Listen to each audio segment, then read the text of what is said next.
you know what time it is. It's the end of the day, and it's time for us to put a lot of information in a little time. Jay, let's roll, baby. All right, here we go. Iowa State football coach Matt Campbell. They've agreed to terms on a new contract, which will keep him in Ames, Iowa, until 2028. What'd you make of that move? Good move for Iowa State. I don't think he's going to finish out that contract, but it's a good move for Iowa State. Hey, Matt Campbell's name has been left, right, up, and down. He's been one of the surprises in college football as a whole, not just in the Big 12 conference. So, yeah, man, it don't surprise me. What would surprise me if he finished the contract? I doubt it, but good move on both parts. The Kansas City Jayhawks have dropped out of the top 25 of the men's college basketball for the first time in 12 years. Your thoughts? I'm not sure what's worse, Kansas being knocked out of the top 25 or the Kansas of last year when you had old Silvio trying to throw chairs at people. I don't know what's worse, but it is unusual. I mean, the blue bloods of college basketball, not quite the same. Kansas not being in the top 25 now. Duke has been a middling team this season. They're nowhere near the top 25. North Carolina is not a dominant powerhouse. It's a strange year in college basketball. It's not just Kansas. The National Transportation Safety Board says a helicopter crash that killed Laker legend Kobe Bryant, his daughter, and the other 7 passengers was likely due to the pilot's spatial disorientation. Sad indeed, although I believe any explanation we received would not provide much comfort. What say you, Drink? Nah, man, I'm with you, man.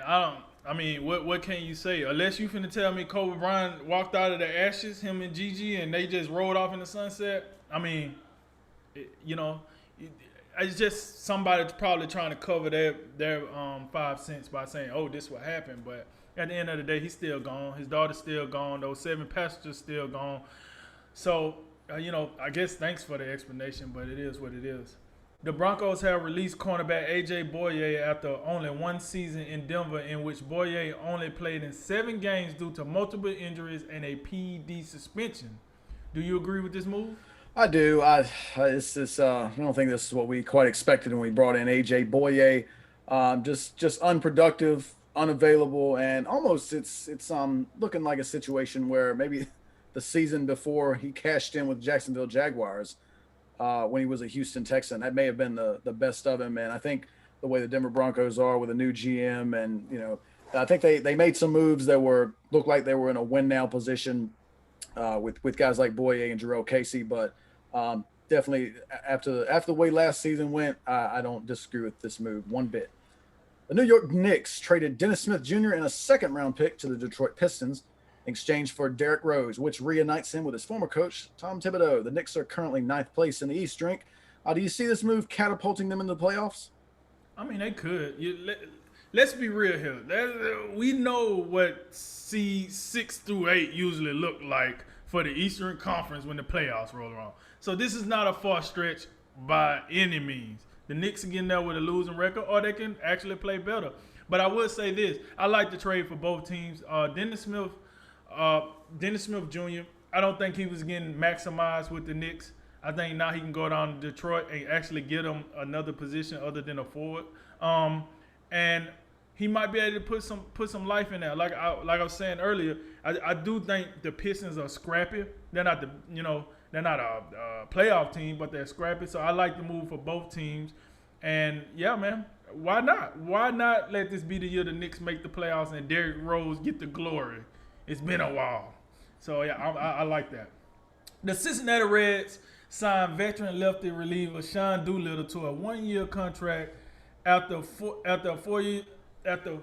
seasons with the Washington Nationals. Thumbs up or thumbs down?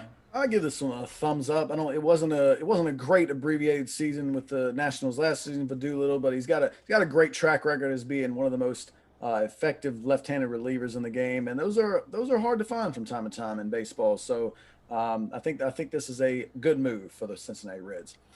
After spending much of the 2020 season playing left tackle in place of the injured Ronnie Stanley, Ravens right tackle Orlando Brown didn't want to move back to the right side, and he's requested a trade. Pretty wild development, Drink. What do you make of it? It sounds good in theory, but what happens when the team say, okay, well, you don't want to be versatile, so we're going to pay you less. Like, we're going to pay you for one position and one position only. You can play it. we'll pay you to play left tackle, but you're not getting because like I feel like with the offensive line, right? Some of that money do go to the fact that you can plug them into a guard, some can be a center. You know what I'm saying? You can move. We seen it with the Chiefs, right? That like you have to be able to do that. But if you feel like, oh, I'm only playing left tackle, don't ask for my services or less. Cool, we're gonna pay you just to be a left tackle. Don't come crying when your check get cut in thirds. The Washington football team has extended quarterback Taylor Heineke for 2 years and an $8.75 million. Quite a payday for someone who's taking engineering classes at Old Dominion 2 months ago, right, Jake? That's a nice chunk of change for the old engineering major of whatever he was doing at Old Dominion. But I mean, only speaks to the quarterback confidence segment we did just this week. Even the $9 million, that's probably chump change to old Dan Snyder. But if you're paying $9 million to Taylor Heineke, your quarterback situation is probably unsettled at best. The NBA issued a statement saying the national anthem will continue to be played in keeping with long-standing league policy after owner Mark Cuban said his team would no longer be playing the anthem at Dallas Maverick games. What's your take on this, Drink? First of all, it didn't bother me that I've never one time said, man, I ain't watching that game. The Mavericks don't play the national anthem. Like, I didn't really pay, I'm going to be honest, I didn't pay it all that much attention in the NBA. I paid it some attention in the NFL because they make it a big deal. But I would say this. For those that think that Mark Cuban was trying to do this to be malicious, I don't think he was trying to be malicious when he took this policy away. I actually listened to what he said, and he made a fantastic point. He just wanted to find a way to make it where the national anthem is really the national anthem, meaning everybody, unites when they hear that. One heart, one song, all that good stuff. We know what the climate is in today's society, and he was trying to do that. It probably, good, what they call it, good initiative, bad judgment, probably one of those things. But hats off to Mark Cuban because he's trying, and I gotta apply him for that. This is a billionaire that don't have to do anything but pay his players, but he's trying. He's done a lot of good things in this last year that people don't talk about as much. So.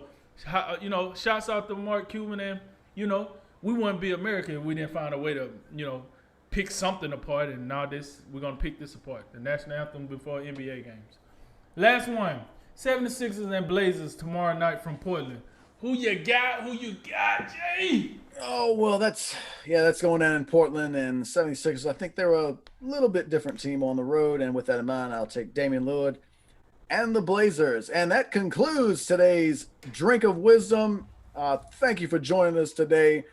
Find us on Facebook, Twitter. We're on YouTube. We're on all the podcast platforms. Listen, like, share, and subscribe. I'm Jay Wise. And I'm Nathan Drinker. And remember, make tomorrow better than today, and make today better than yesterday. And you know what we gonna do. Make sure y'all subscribe. Holla at you until next time, baby.